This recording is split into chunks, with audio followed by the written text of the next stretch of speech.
There's nothing more important than not allowing your parents to have any leverage. Gary V. I mean it. Parents give money because they want control. So my number one advice to millennials in the way that you asked it is to not rely on parents. Fake environments, destroying souls. Yeah. Insecurity.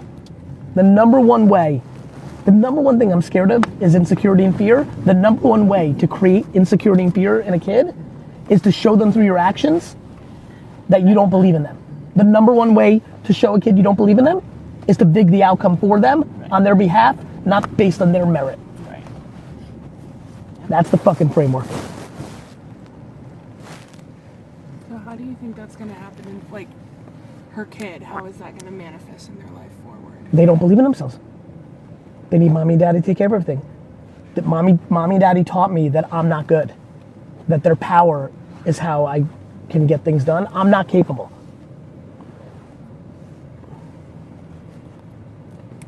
That's it. And can you rectify the situation now?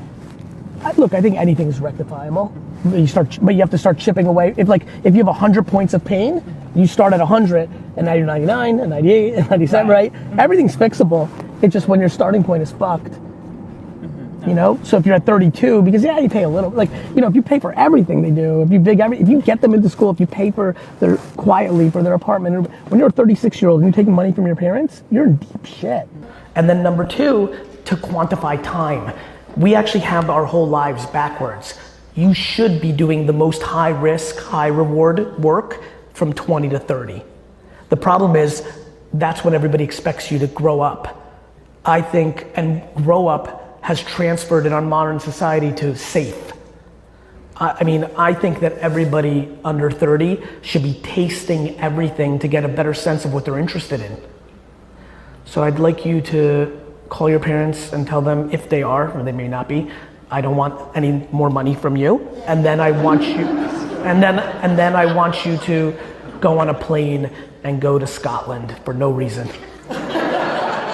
Listen, I get tens of thousands of DMs from kids that are in their 20s and 30s that have deep underlying resentment and depression because their parents are quietly paying for their lives.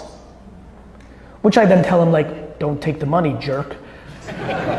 But there's almost nothing worse than a parent subsidizing secretly their child's grown-up life. It will eventually be exposed and talked about, and I can't wait, because a lot of the underlying depression that is confusing people is actually coming from those sources. And it's even scarier when you dig underneath it, because what you start realizing is parents want to posture in front of their friends that little Sally and Johnny are doing well, and that's why they're riding a BMW or have a business, when quietly they're the ones paying for it. If you don't stand on your own 2 feet and you're a grown-up, you will be sad.